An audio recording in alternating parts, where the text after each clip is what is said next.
propaganda played a major role in swaying the German masses to the anti-Semitic will of the Nazis. The Nazis had a focus on indoctrination of children as well as blurring the lines between a typical society and anti-Semitism. A major focus was placed on the emerging art of filmmaking. In Western culture, this became a means for creative expression and widespread entertainment.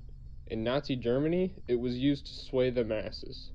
The film Der ewige Jew, or The Eternal Jew, was depicted entirely as a non-fiction documentary. It is certain that some came away from this film believing every frame, as movie-going audiences were not yet accustomed to a fake documentary. It followed a parasitic, downright disgusting depiction of Jewish society set on haggling, hoarding, tax evasion, and benefiting at the expense of Germans. Another film, The Triumph of the Will, focused more on the glorification of Nazi leaders than on demonizing the Jews. It followed the rally of Adolf Hitler in Nuremberg, Germany. It is truly chilling to hear words that would be otherwise inspiring spoken by the most famously evil man in modern history.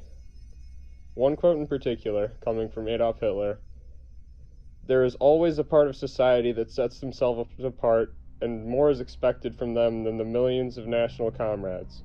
For them, it is not enough to simply pledge, 'I believe,' but rather the affirmation, 'I fight.'"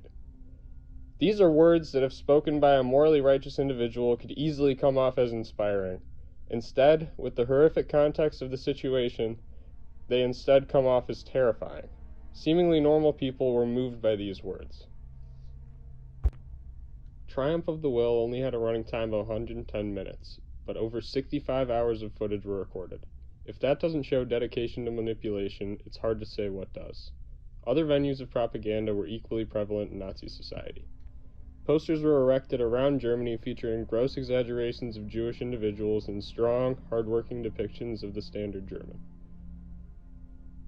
Accompanying these, board games and children's books were written to indoctrinate the young.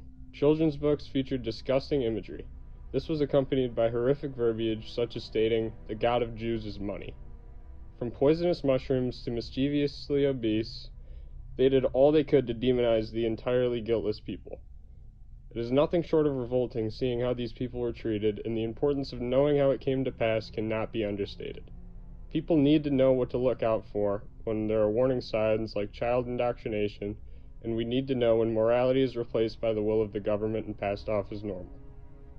We cannot stop the Holocaust from happening, but we can learn from it and use it to ensure that we never let anything like this happen again.